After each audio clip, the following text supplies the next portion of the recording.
क्या होगा अगर दुनिया से बारिश का मौसम गायब हो जाए और हर जगह सूखा पड़ जाए? ऐसी ही दुनिया दिखाई गई है 2022 की इटालियन फिल्म ड्राई में, जो कहानी है एक ऐसे भविष्य की जहां सूखा पड़ने से और बीमारियों के फैलने से दुनिया बदल गई है और कुछ अजीब से लोग इस बदली हुई दुनिया में जीने की कोशिश कर रहे हैं। 3 सालों से रोम शहर में बारिश नहीं आई, जिसकी वजह से कई लोगों के पास पीने का पानी तक नहीं है। ऐसे वक्त में रईस लोगों को ज्यादा तकलीफों का सामना नहीं करना पड़ा, पर धीरे धीरे बीमारियां फैल रही थी और सड़क पर लोग एक दूसरे से लड़ने झगड़ने लगे थे। इस बीच वलेरियो नाम का आदमी एक नया बिजनेस शुरू करने के लिए अपने दोस्त के पास पैसे मांगने आया। जिस रात वो अपने दोस्त से इन्वेस्टमेंट के लिए पैसे मांगने गया, उसी रात एक कॉन्सर्ट की तैयारी करते हुए एक आदमी बेहोश हो गया और दूसरी तरफ सारा नाम की औरत की गाड़ी के आगे कोई लड़का आ गया।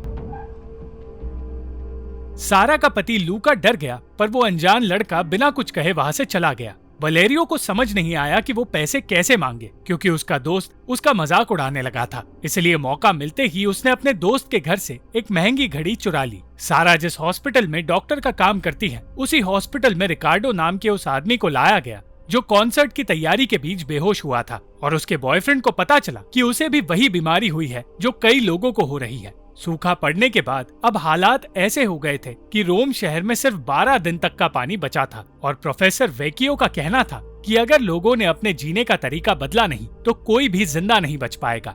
उसकी ये बातें जेल में रह रहे कैदी भी सुन रहे थे, जिनमें से एक एंटोनियो नाम का आदमी था। अब हर कोई पुलिस और सरकार के खिलाफ हो गया था, क्योंकि वो लोग उन्हें गिरफ्तार करने लगे थे जो पानी का ज्यादा इस्तेमाल कर रहा था। उसी शहर में अल्फ्रेडो नाम का आदमी रहता है, जो सोशल मीडिया की मदद से पानी बचाने की मांग कर रहा है, पर वो ये सब सिर्फ फेमस होने के लिए कर रहा था। इन हालातों में भी वो अपनी पत्नी मीला के साथ खुश है, पर वो ये नहीं जानता कि मीला का अफेयर चल रहा है। अल्फ्रेडो की ही तरह लॉरिस नाम का एक टैक्सी ड्राइवर भी अपना काम खुशी से करता है, पर वो अपना काम करते हुए दूसरों को मुसीबत में डाल देता है। एक दिन एंटोनियो अपना काम करते हुए गलती से एक वैन में फंस गया और बिना किसी की नजरों में आए वो जेल से बाहर आ गया।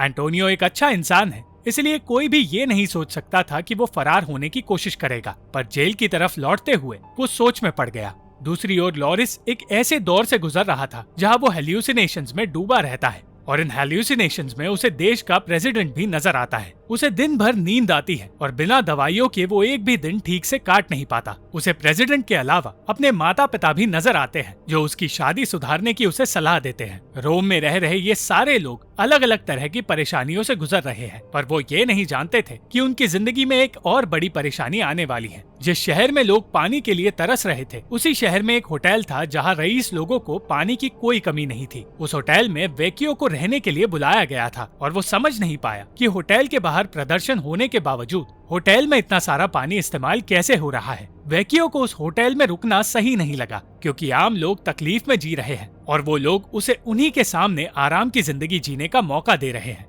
वेकियो सिर्फ एक न्यूज चैनल के कहने पर वहां आया था, पर ये सब कुछ देखकर उसे अच्छा नहीं लगा। मीला और अल्फ्रेडो का बेटा सेबास्टियन वही लड़का है जो सारा की गाड़ी के सामने आया था, पर उसके दोस्त के कहने के बावजूद उसने ये बात पुलिस को नहीं बताई और वो डॉक्टर के पास भी नहीं गया। जिस आलिशान होटल में वेकियो रह रहा है, उसी होटल में वलेरियो को सिक्योरिटी का काम मिला और उसे बताया गया कि उसे होटल के मालिक की बेटी रफेला का बॉडीगार्ड बनकर रहना होगा। रफेला का भाई पेर्ल्यूजी अपने पिता की तरह पानी को एक बिजनेस की तरह देख रहा था, पर रफेला लोगों की परेशानियों को देख रही थी। रफेला बिजनेस के बारे में कुछ नहीं समझती थी, फिर भी उसे लोगों के सामने भेजा गया और उसे ये कहना पड़ा कि होटल में इस्तेमाल हो रहा पानी समंदर से लाया गया है। एक तरफ रफेला के काम से उसके पिता खुश थे, तो दूसरी तरफ एंटोनियो जेल से फरार होके आजादी ढूंढ रहा था। वो एक ऐसी जगह पहुंच गया जहां लोगों को मुफ्त में पानी का एक कंटेनर दिया जा रहा था, और पुलिस की नजरों से बचते बचाते वो पानी लेकर अपनी बेटी का पता ढूंढने लगा। वो 20 सालों से अपने घर से दूर जेल में था, इसलिए ये तक नहीं जानता था कि उसका परिवार अब कहाँ रहता है। सारा को शक था कि एक ऐसी बीमारी फैल रही है जिससे महामारी आ सकती है, और उसका शक सही साबित हुआ जब उसे हॉस्पिटल में बुलाकर ये बताया गया कि 3 लोगों की मौत हो चुकी है। उन लोगों में से एक रिकार्डो था, और उसकी मौत ने उसके बॉयफ्रेंड को तोड़ दिया। घर लौटकर उसने मीला को उसके पौधों में पानी डालते हुए देखा और छिपते छिपाते उसका वीडियो शूट करके उसने अपलोड कर दिया। लॉरिस अकेला नहीं था जो अपनी तकलीफों की वजह से पागलपन और ड्रग्स में डूब रहा था। उसी की तरह अल्बर्टो नाम का एक आदमी भी था जिसके परिवार ने धोखा देकर उसका सब कुछ उससे छीन लिया था और आज वो गरीबी में जी रहा है। उसे अपनी परेशानी दुनिया के सामने लाने का मौका मिला जब एक न्यूज चैनल ने आम लोगों की आवाज टीवी के जरिए दुनिया तक पहुंचाई। साम्बेन नाम का एक अफ्रीकन लड़का उन लोगों में से एक था जो पानी को बचाने के तरीके जानता था, क्योंकि सालों से अफ्रीका में पानी की कमी रही है। पर साम्बेन के इंटरव्यू की वजह से वो लोग अल्बर्टो को भूल गए। साम्बेन का इंटरव्यू वायरल होने लगा और ये देखकर अल्फ्रेडो डर गया। वो एक ऐसा आदमी है जो सोशल मीडिया पर छाए रहने की कोशिश करता है और किसी और को फेमस होते देख वो अपना आपा खो बैठा। एक बार के लिए मीला ने उसे शांत तो कर दिया, पर फिर उसे पता चला कि वो वीडियो वायरल हो रहा है जिसमें मीला पौधों में पानी डाल रही है और उस वीडियो की वजह से सोशल मीडिया पर लोग अल्फ्रेडो को गालियां देने लगे। गुस्से में अल्फ्रेडो ने वो पौधे फेंक दिए और मीला उसे रोक नहीं पाई। वेकियो के इंटरव्यू की रात आई, पर उसे टीवी पर देखकर उसकी पत्नी और बेटी हंसने लगे, क्योंकि न्यूज चैनल वालों ने उसका रूप पूरी तरह बदल दिया था। उसी रात वेकियो को रोम के एक मिनिस्टर के पास ले जाया गया, जिसने उसे अपने साथ काम करने के लिए मना लिया और तब उसकी मुलाकात वैलेंटीना से हुई, जो इटली की एक मशहूर एक्ट्रेस है। अब वेकियो भी एक मशहूर हस्ती बन गया था जिससे हर कोई मिलना चाहता था और ये सारी बातें अपनी पत्नी को बताते हुए वो सो गया। अपनी बेटी जूलिया को ढूंढने की कोशिश में एंटोनियो उस बिल्डिंग तक पहुंचा जहां उसका परिवार सालों पहले रहता था। उसे पता चला कि उसके पिता की मौत हो गई है और उसकी माँ एक हॉस्पिटल में है जहां जूलिया उससे मिलने जाया करती है। वो उस हॉस्पिटल की तरफ बढ़ने लगा और बीच रास्ते उसने एक छोटी उम्र की प्रेग्नेंट लड़की को देखा। उस लड़की को देखकर एंटोनियो डर गया और उसे जूलिया की फिक्र होने लगी। लॉरिस ने कई दिनों बाद अपनी बेटी मार्टिना से बात की, पर उससे बात करके भी उसे बेहतर महसूस नहीं हुआ। वो अब भी अपनी एक्स वाइफ सारा के बारे में सोच रहा था, जिसने उसे छोड़कर लूका जैसे रईस आदमी से शादी कर ली। जूलिया को ढूंढने की कोशिश में एंटोनियो अपने इलाके से दूर आ गया और उस इलाके के लोग उसे वहाँ से दूर भगाने लगे, क्योंकि वो अपना पानी बचाना चाहते थे। दूसरी ओर अल्बर्टो लूका के पास गया जो उसका वकील हुआ करता था, पर अल्बर्टो के परिवार के खिलाफ अपना केस हारने के बाद लूका उससे दूर भागने लगा। मार्टिना अपने पिता के साथ वक्त बिताना चाहती थी, इसलिए वो लॉरिस के घर चली गई, पर उससे बात करने पर लॉरिस को पता चला कि सारा उस पर बिल्कुल भी ध्यान नहीं देती।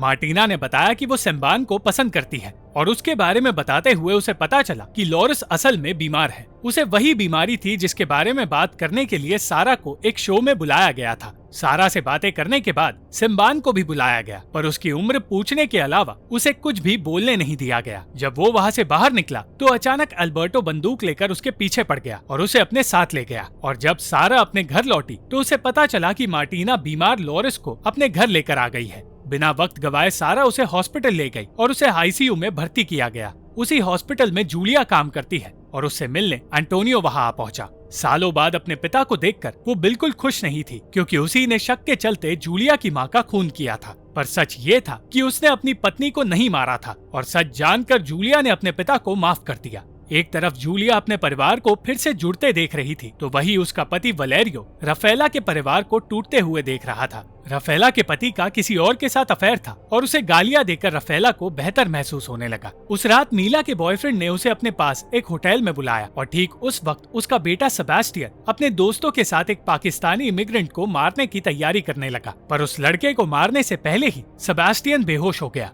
वैलेंटीना ने उसी रात वेकियो को अपने पास बुलाया और वेकियो से उसके काम के बारे में बात करने के बहाने उसके साथ वक्त बिताने लगी। उन दोनों की दोस्ती बढ़ने लगी और साथ ही लॉरिस और सारा की भी बातें शुरू हो गई। सारा ने बताया कि लूका की डायरी पढ़ने पर उसे पता चला है कि वो उसे छोड़कर मीला नाम की किसी औरत के साथ रहने की तैयारी कर रहा है। लॉरिस और सारा अपने गिले शिकवे भूलकर फिर से एक हो गए और लॉरिस अपने हैल्यूसिनेशन को भगाने की कोशिश करने लगा। सारा जानती थी कि लॉरिस को बचाना मुश्किल है, पर वो हार नहीं मानना चाहती थी। राफेला को लेकर जब वलेरियो उसके होटल में गया तो वहाँ से निकलने से पहले उसने अपनी चुराई हुई घड़ी उसे दिखाई। वो राफेला को वो घड़ी बेचना चाहता था, पर राफेला समझ गई कि वो घड़ी चुराई हुई है। वलेरियो ने इनकार किया, पर राफेला ने बताया कि जिस आदमी से उसने ये घड़ी चुराई है वो आदमी उसके बॉडीगार्ड का काम करता था और उस आदमी को ये घड़ी देने वाला राफेला का पिता खुद है। सच छुपाने की कोशिश में गलती से वलेरियो ने राफेला को मार दिया और उसकी परेशानियां बढ़ने लगी। कुछ देर बाद मीला को सेबास्टियन के हॉस्पिटल में जाने की बात पता चली और लूका की मीला से मिलने की ख्वाहिश अधूरी रह गई।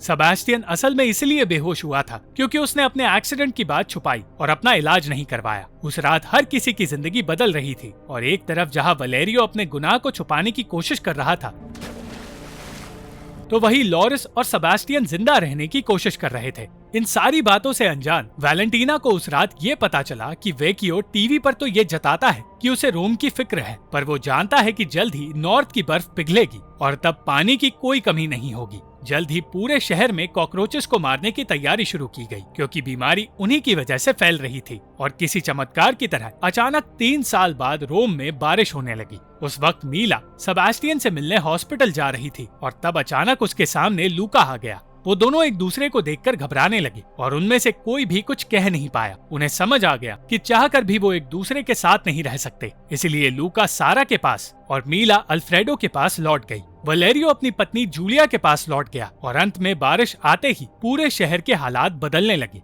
हालातों के साथ साथ लोगों के फैसले भी बदल गए। एंटोनियो ने फिर से जेल जाकर अपने आप को पुलिस के हवाले कर दिया। राफेला की लाश पूल में ही तैरती रही और अल्बर्टो और सेम्बान की दोस्ती हो गई। Thank you for watching this video. अगर आपको ये वीडियो पसंद आई तो इस वीडियो को लाइक, शेयर और इस वीडियो पर कमेंट जरूर करें और इस चैनल को सब्सक्राइब करना मत भूलना।